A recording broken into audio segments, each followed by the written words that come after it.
Good afternoon. We are experiencing a little technical difficulty, so we are going to go ahead and give some announcements that might be pertinent to some of you. Next Friday, meet right back here at the YWCA Adams County and at noon, and we'll be having another informational program. The informational program next Friday, October 14th, is going to be on the minimum wage referendum. So right back here next Friday, October 14th at noon at the YWCA of Adams County for the minimum wage referendum that will be on the ballot. Okay, I'm going to go ahead and read the League of Women Voters information. The League of Women Voters is a political organization made up of women and men who study and take action on political issues. The League is nonpartisan. It does not support or oppose candidates. The League of Women Voters has been educating voters for over 100 years because it believes that a democratic government depends upon the informed and active participation of its citizens.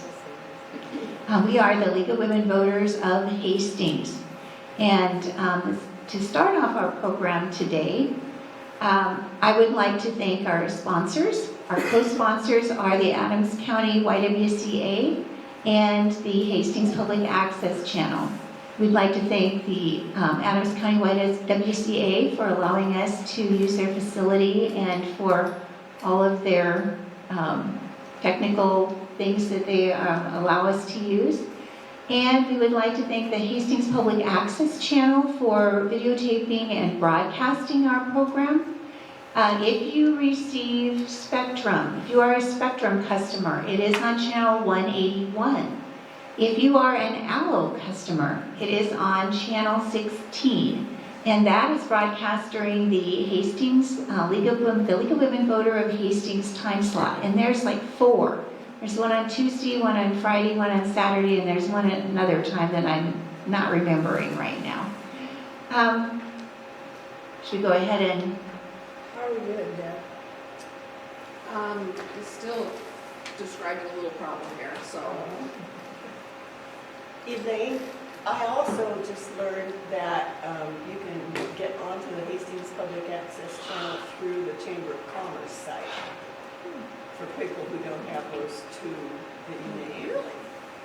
Okay, so we've just been given information that you can get onto the Hastings Public Access Channel through the Chamber of Commerce website, and off the top of my head, I don't know exactly what that is or what you would click on once you go there, but we'll have to do some investigating and so that we can just tell you exactly how to do that. Maybe I can get that figured out, and by the end of the program we can tell you how to do that, because we have had several people ask us how do they view it if they are not a Spectrum or an Allo customer.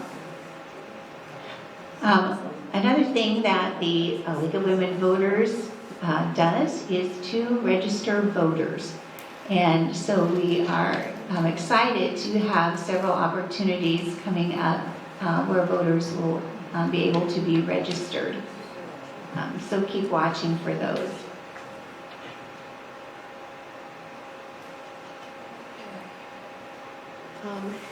Judy, are you able to do your presentation without the PowerPoint?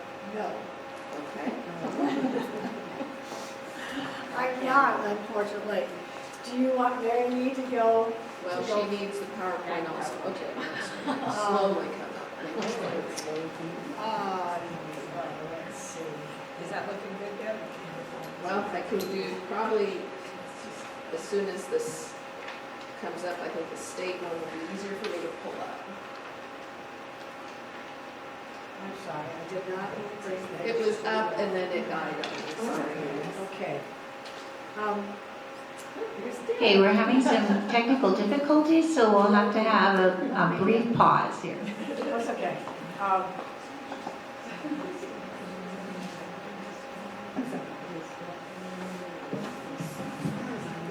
Okay, let's just talk about Initiative 432. And Pardon? Oh, do you want it to be? Okay, you guys just. Grab that. Okay, I am Elaine Landwehr, a member of the League of Women Voters of Hastings, and it is my pleasure to introduce Judy Reimer. Judy Reimer and I are co-chair people of the Candidate Forum Committee, and Reimer is going to be giving us the information on Initiative 432, the voter ID. Judy? Thank you, Elaine. I should know how this works. It's called something about the Mack truck theory, and that is when you have a presenter or you have a program and you realize that your speaker gets run over by a Mack truck in the parking lot before you even start, and so you should always have a backup. So I did not bring a copy of my presentation. So, is yours ready to go? We're getting closer for the state presentation. Okay, then I'll just talk a little bit on mine, and then we can go through some of the slides more quickly while you're getting ready to go. When we decided to do this informational program on the initiatives, we decided that we would try to present both sides. When I say try, that meant that we were going to try to get speakers who would be willing to give us information that would be helpful for us in choosing our position, what you want to vote. And I have a sample ballot on your table, and so that you can see. I like to see the language. I know you can put it and you can see, but I like to see what it says, and there it is in front of you. Initiative 432 is to to amend the Nebraska Constitution with an addition. Currently, it states that, and I will off the top of my head say that it states that elections shall be, voting shall be free. Elections and voting shall be free. So when you come to vote, you just come and you vote. The only time that you would have to show any ID is if you are a first-time voter and you come to your voting place and you have not voted before. You'll have to show some ID, and I believe you'll be given a provisional ballot. I'm really I'm disappointed that Ramona Thomas is not here. She was bringing some informational pamphlets. And it tells you, and she also can answer any questions about voting. And Judy Sandine can too, and all of you have been through the training. So you know that, you know what is possible. So in order to do this, we decided that we would invite those persons who, in elected officials, to come and present the their support for this constitutional amendment. So we started with Senator Aguilar, who had been on television about the night before we decided to have this program, and he was saying that he definitely was for this constitutional amendment. He felt that, he stated, as I recall, that there had not been any indication of fraud, but there had been no other way to actually determine it because we had no data. So I'm assuming by saying that by his supporting the constitutional amendment, he feels that if we had voter ID, a photo of ID, that we would be better able to track whether or not there was any voter fraud. The second person I contacted was then Senator Halloran, our representative, and he did write back to me and say, sorry, but I am not available. Then I contacted Senator Slama's office. She's the one who introduced legislation that was defeated this last legislative session, and she had a bill that she was going to present, and it was defeated by filibuster. So, and in her office I could get nothing except, and so I finally just said, give me your testimony, just give me anything that I can use, and there was no response. So, that left me with, okay, now, scratching my head, now what am I going to do? So I went and found, I decided, well, I'm going to research the unicameral update. I will go to Google, and I'll find out as much as I can what's been in the press, and find out so I can get some quotes from those persons who support this constitutional amendment. So I found, I went to Ballotpedia. Have you ever heard of Ballotpedia? It's a non-partisan site, actually by Lucy Baines. She's one of the founders. It's an endowment from her. And it's very, very helpful. And it just presents information about voter ID in Nebraska. And mainly that's what I chose. Plus, I hope that I'll be able to show you some quotes from some of the other ones. So what they had actually said, right now, Senate Section 22 specifically says, and I have it, that all elections shall be free, and there shall be no hindrance or impediment to the right of a qualified voter to exercise the elective franchise. The amendment will say, and you have that, some of you may have that in front of you, before casting a ballot in any election, a qualified voter shall present valid photographic identification in a manner specified by the legislature to ensure the preservation of an individual's rights under this Constitution and the Constitution of the United States.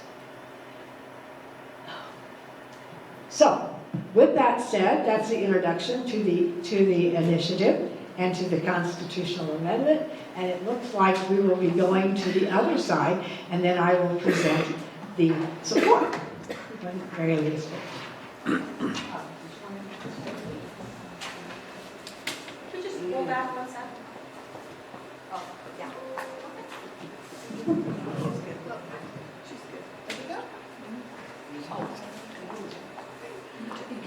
Oh, okay.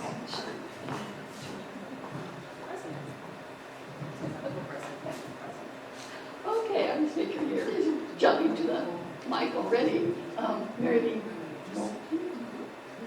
who is the League of Women Voters in Nebraska. Can't hear you. Just I always do that. I'm sorry. Mary Lee Wilson, League of Women Voters of Nebraska, president. So she's here to give the vote no. Right. Okay. Mary Lee. What I'm really here to do is to educate everybody on what this constitutional amendment really is. So what Initiative 432 is a photo voter ID, okay? Next, please. So let me talk a little bit about the League of Women Voters. We've been around for 102 years, and the reason we exist at all is because we formed out of those women who were the suffragists who in 1920 were very important in getting women the right to vote, and the League was formed so that we could educate women about the importance of voting. And over our 102 years, we have spent a lot of time invested in making sure that people have the right to vote.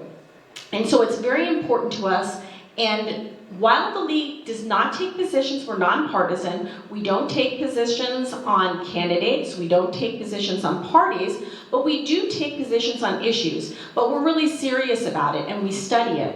And we probably studied no issue more than voting rights. And we produce a 140-page book every 2 years called Impact on Issues.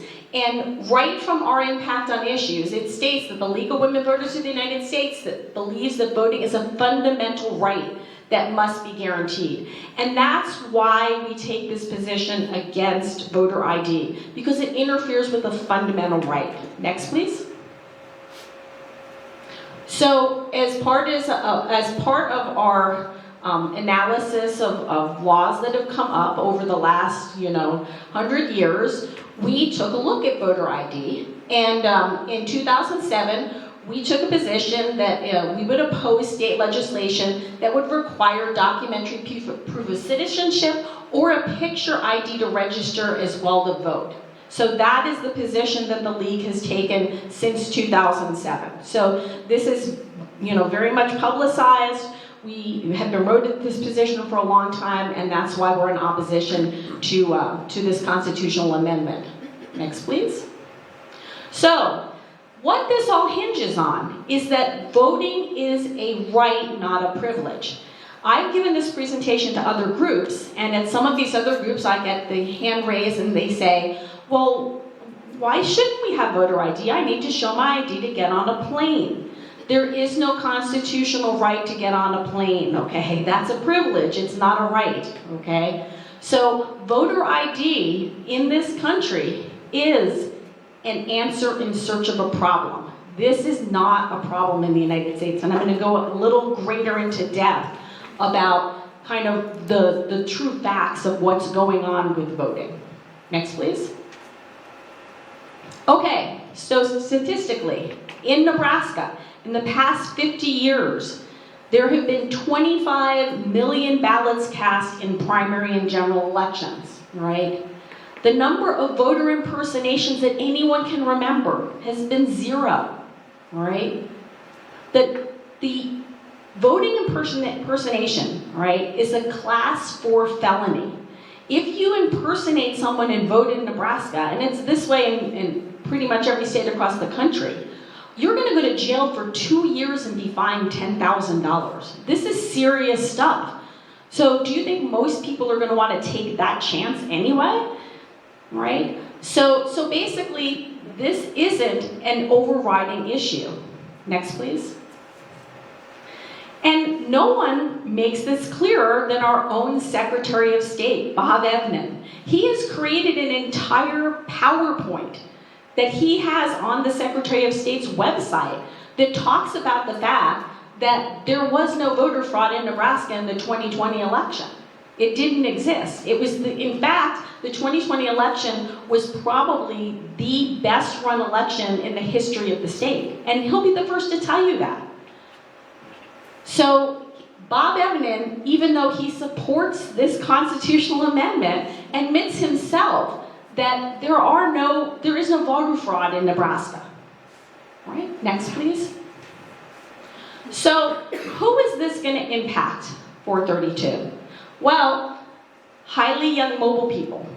Most people, if you're young, if you graduated from college, you might live with your parents, then you might get your own apartment, then you might, break up with your boyfriend and move someplace else. Every time that happens, you're supposed to, get all your ID updated, right? So that person may not have the most up-to-date ID.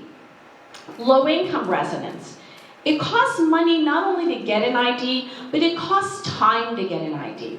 So people, if you're going to get an ID and you work at McDonald's and you're working there, 40, 50 hours a week, it's likely that they're not open, the state agency, unless you take a day off. And you have to give up your money, give up your income to do that.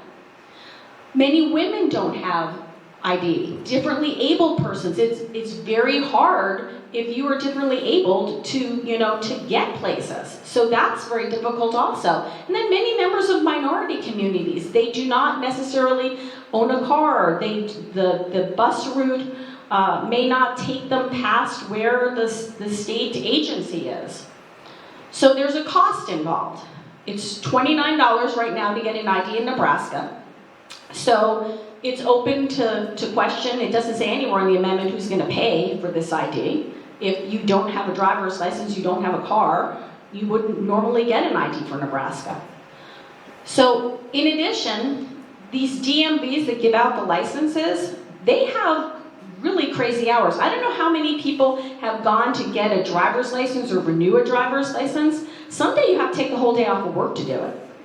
And in some places in Nebraska, in rural Nebraska, the hours are extremely limited. It's like, every other Wednesday or every third Wednesday of the month. So this is not something that's easy to do necessarily. Now, there have been studies that say it would cost about $3 million to institute this idea, plus about $1 million a year. And it's not just the concept of the state having to pay for IDs. In order to make this work and for this to be legal, the state is going to have to undertake a huge voter education drive to explain this to people in order to make this whole thing work. So it's going to cost money to Nebraska taxpayers, again, to fix a problem that doesn't exist. voters would not be able, because they're talking about photo ID, okay? Voters would not be able to use their social security card to prove who they are, their birth certificate to prove who they are, military, tribal IDs, student IDs. They don't necessarily have their home address on them, so they wouldn't be able to be used. So there are all sorts of IDs that people carry that may not be able to be used for this voter ID. Next, please. Okay, so what kind of impact is this going to have on actual voting if it passes? So if you're going to vote in person, you're going to have poll workers who are trained to look at an ID, look at you, and figure out, is this person? What if the person had their picture taken with a beard and they shaved their beard off? What if the person had their ID taken 10 years ago, which some of us have had, you've got an ID that's 10 years old, and you look totally different now. Well, that's going to slow down the process of voting while people try to figure out if the person that's there is really the person in the ID. So if you have long poll lines to begin with, they could get even longer. People can be turned away at the polls. If you don't look like your ID, they're going to say, well, you can't vote. Now, they may get a provisional ballot, but then that's all going to have to be, gone through after voting is over. And you're probably going to have to take the day off and come into the voting, come into the election commission to show all sorts of pictures and paperwork just to prove who you are. What happens to, as far as vote by mail goes, this gets really interesting too, because what happens to voter ID? Well, if you're supposed to make a copy of your driver's license and send it in with your ballot, does everybody here have a printer with a copy, a capability in their house? Otherwise, you're going to have to go someplace and make a copy of your ID to enclose it. And then there's this issue of all vote by mail counties. Next, please. So in Nebraska, back in 2005, they passed a statute that said if your county has less than 10,000 people, everybody in the county can vote by voter ID. It's much easier. People don't have to drive 100, 200 miles in some Nebraska counties to go and vote. So everyone in those counties has their ballot mailed to them. What happens with all of them? There are 11 counties that have, full vote by mail elections. That's going to be a problem too. Next, please. So, who does voter ID hurt? And this is where you have to think on a personal basis, because this is the kind of thing that we want you to talk to your friends and talk to your neighbors about, who seemingly think this is a problem, the problem doesn't exist, and who does it hurt? Well, it might hurt your mom. My mom's 88 years old. It's not that easy for her to get an ID anymore, right? Mom might be in a nursing home and still want to vote. But, in order to get an ID for someone who hasn't driven in, 10 years, you're going to have to put him in a wheelchair, find a DMV that's open at a certain time, probably take off work and take him there. It might hurt your college-age son. So your college-age son decided he's not that interested in driving. He can call an Uber if he wants to go someplace. And he's got a college ID, but it doesn't have his address on it. So your college-age son theoretically won't have voter ID to vote. You got a cousin that doesn't drive. There are a lot of people who don't drive anymore. Things have changed since we were kids. I remember when I was a kid, I couldn't wait to get my driver's license. But sometimes kids nowadays don't get driver's licenses. So again, got a cousin who doesn't drive. They probably don't even know that you can go and get an ID at a DMV if you don't drive. So they probably don't have one. Got a neighbor who's got a disability. Again, it's hard for people to get around. The saddest one, that we really came up with is, what if you've got a soldier who's come back from fighting, who, has really had a hard time and is knocking around and has been homeless for a while? I mean, do you really want this to take away this kind of person's right to vote? And it might just be you. You might fit into one of these categories. So it's really a serious issue because we're talking about abridging someone's fundamental right. Next, please. So, we also have to deal with the idea of what happens if this passes, okay? And I want to just point out the amendment that they want to make to the Constitution. So, right now it says all elections shall be free, there shall be no hindrance or impediment to the right of a qualified voter to exercise the elective franchise, right? Now, they want to add, before casting a ballot in any election, a qualified voter shall present a valid photographic identification in a manner specified by the legislature to ensure the preservation of the individual's right under this Constitution and the Constitution of the United States. I don't know about you, but if you read one and then you read two, they're in conflict with each other. That's number one. And then, the other thing that's really interesting about this voter ID amendment is that it says you gotta have a photographic ID, but we're gonna leave everything up to the legislature and they'll figure it out later. I always love to vote for things where they say someone else will figure it out later, because this is gonna be a huge battle if this passes in the next legislature.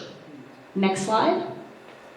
So we will be there if this passes, and we will be reaching out to all of these senators, talking with them, making sure they understand what all these problems are. We'll be lobbying to make sure that they understand what we feel is important about making sure people have the freest way of voting.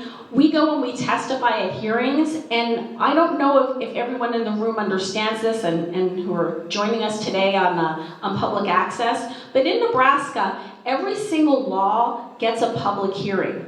And all Nebraskans are free to come and testify at a public hearing. So we encourage you, if you have issues about this, be prepared to come and testify. It's not scary. You just go, you just kind of prepare, you can write it up beforehand and just read it to the senators. But it's a really important part of being a Nebraskan, because we're considered the second house to get involved when big momentous decisions like this are made, and make sure that your senators understand what's being told, what the impact of what they're doing is going to make on everyday Nebraskans.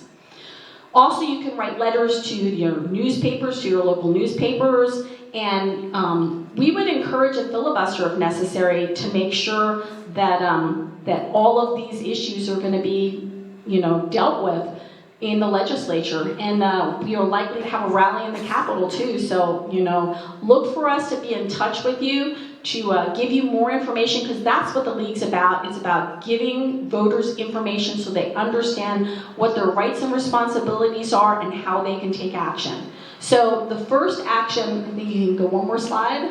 The first action we would urge you to do would be to vote no on 432. Because, like I said, we do not believe that your constitutional right to vote should be impinged on in any way. And if this does pass, we encourage you to get involved in making sure that the legislature, when they make the rules for this, make rules that make sense and, for everyday Nebraskans, and that they make sure that they make it as easy to get this ID as possible. But, like I said, we are hoping that you will vote no to 432. And I will turn it back so that we can hear about some of the arguments that they make about why you should vote another way. Yeah, thanks.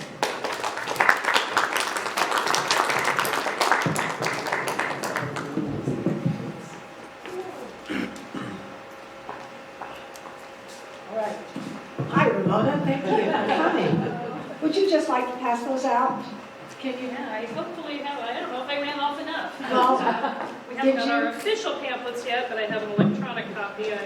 I know. When I spoke to the person in Secretary of State, Pass it around in those the folders office, you wanna pass on. that he said, you can find them online, or you could get them from the office. And so you had to run them, so that I didn't have to. So thank you for running them. Okay, I would just encourage you, now, I'm going to talk about voter ID in Nebraska, Initiative 432. Next slide, please. I think okay, what would it do? And I think we've already talked about that, heading to currently, if you look at the second paragraph, we don't need to present voter ID, any kind of a photo ID to vote. And I talked about that earlier when I said that a first-time voter who is registered by mail and doesn't provide identification or a form of address verification of the time, would have to give an ID at that date. Otherwise, those of us who are registered have already presented our verification for the right to vote. Okay, next slide, please. This is a little bit about Ballotopedia, the Lucy Burns Institute, and this is a very online political encyclopedia. I would encourage you to reference that at times. It's also very good. Next slide, please. Okay, I want to give you a little bit of details about this initiative. And if you look at the date, this initiative was filed in July 7th, 2021, after the 21 legislature. And then on July 7th, 2022, the campaign submitted over 172,000 signatures to the Nebraska Secretary of State. Then in September, all of those signatures were verified. Understand they have to go back to each county to verify those registered voters. And out of those 172,000, 136,458 were valid, and they met the state's distribution requirements in 76 of the 93 counties. Next slide, please. Now, the object of the statement for the Initiative 432 is as follows. The object is to amend the Constitution to require that before casting a ballot in any election, a qualified voter shall present valid photographic identification in a manner specified by the legislature to ensure the preservation of an individual's right under the United States Constitution. Protecting those rights is very important to those who support this amendment, and they feel that this is one way of ensuring the preservation of those rights. Next slide, please. So, what they're saying is, we are doing this to make sure that not only do elections in Nebraska stay free and fair, but to ensure that voters have confidence in our election process. No comment. Next slide, please. This is the path to the ballot. Next slide, please. Now, a little bit of civics for you. I don't know if you if your memory is refreshed on how this distribution, this requirement about getting an amendment or an initiative on a ballot. It's been a while since civics, so let's just look at this. In Nebraska, we say that you have to have signatures from 5% of the registered voters in each of the 2/5. What did I say? 2/5? Oh, interesting. 10%. Did I say that wrong, or did I have the wrong slide? That's okay. Okay, first of all, no, I use everything. I'd rather have a wrong slide. We're unique in some ways, in that when those who want to initiate a ballot, something to go on the ballot, a referendum, to put something on the ballot, they do not know at the time that they are collecting signatures just exactly how many they'll need. Because it'll depend on what is the number of registered ballot and registered voters in Nebraska at that time. So we have to get 10% of the registered voters at the deadline for the filing of the signatures. And then we have a unique signature requirement based on, we're the only state where the petition sponsors cannot know the exact number until they are submitted. So that's interesting to me. So, and that distribution requirement, it mandates that you have 5% of the voters in each 2/5 of Nebraska. I'm glad I don't have your job, Ramona, or the Secretary of State. But anyway, it worked. And next slide, please. They were able to give those signatures. And you can actually, they have to be submitted at least 4 months prior to the next general election. They don't roll over and become invalid. And they have up to just under 2 years to circulate the petitions. Did any of you meet someone who was collecting signatures? You did. And so they were out and in force in our community as well. Okay, next slide, please. So the deadline was July 7th, 2022. and they had 123,000 signatures. And I thought they had more than that in another slide. Okay, next slide, please. And they met that 5% of the voters. Next slide, please. Okay, there were 136. So they had that many ballots. So they really needed 120 some. They exceeded that by 10,000. Next slide, please. Now, the initiative sponsors for this initiative 432, Senator Julie Slava, and then Lydia Brash and Nancy McCabe. They all were they had to sign a legal position that they were actually doing this sponsor, and they had to register it with the Secretary of State. The officials who support this as well were Governor Ricketts and Senator Robert Clements, and also Julie Slama, and the Human Rights Campaign PAC, and I'm not sure who that is. I didn't research into that, and they did also decline to come and talk to us today. So, next slide, please. According to the Associated Press, the voter ID legislation was introduced into the Nebraska State Senate at least 7 times during the previous legislative sessions. None of those bills passed. Next slide, please.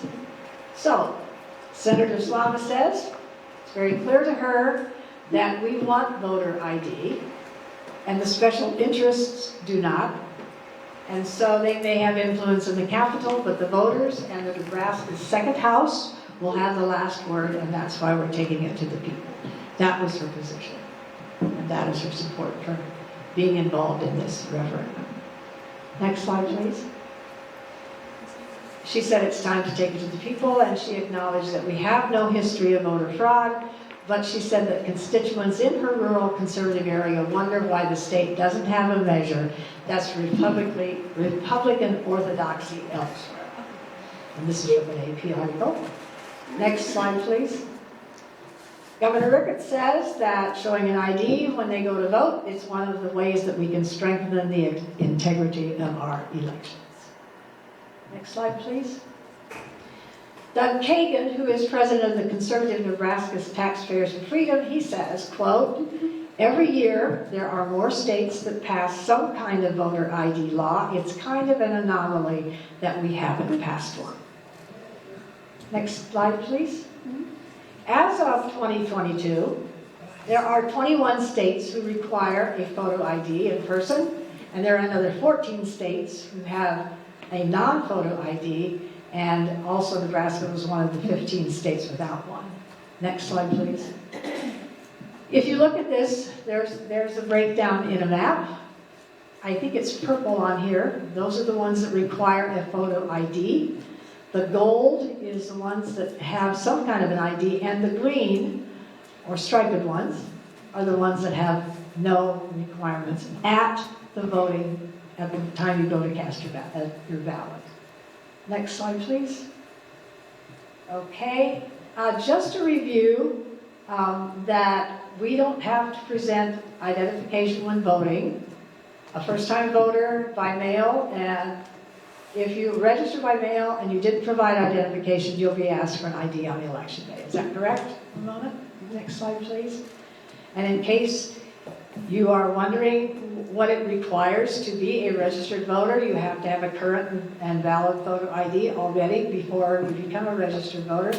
And then it's interesting, you can use the following: your utility bill, a bank statement, government check, paycheck, or those copies, and anything that is dated 60 days immediately prior. And I think it'd be a good thing to remember these. These may be showing up in the legislature when they discuss and try to determine what it is that we will be showing. Next slide, please. You can skip this one. Next slide, please. We've talked about that, and we've talked about this. Next slide, please. And next slide, please. I think this is the language, and I will just leave this up for a minute for our friends that will be looking at this on the Access channel. There's your question: shall the Nebraska Constitution be amended to require that before casting a ballot in any election, A qualified voter shall present valid photographic identification in a manner specified by the legislature. For or against. Next slide, please. And public hearings are going on right now. The state law requires that the Secretary of State hosts public hearings. One was held last night in North Platte, and and then the informational pamphlets that you have received, that they have not received in the office yet, but Ramona nicely made copies for all of you. They'll be prepared and they'll be available. Next slide, please. There'll still be there'll be one in Lincoln on October 18th, next 2 weeks. Is that 2 weeks? Next week, Tuesday? No, 2 weeks. Thank you. And, okay, the next slide, there'll be one in Omaha, in Omaha on the 11th. That's next week. This is how they do that. And then the last one, and the one, ours was held last night. So I have no idea, and I didn't have time to look at the North Platte paper to see if there was what kind of coverage there was, to see how many were there. So that's kind of a wrap-up of what is the position of those who are in support of this constitutional amendment. And don't forget to vote. Make your voice heard on November 8th, 2022.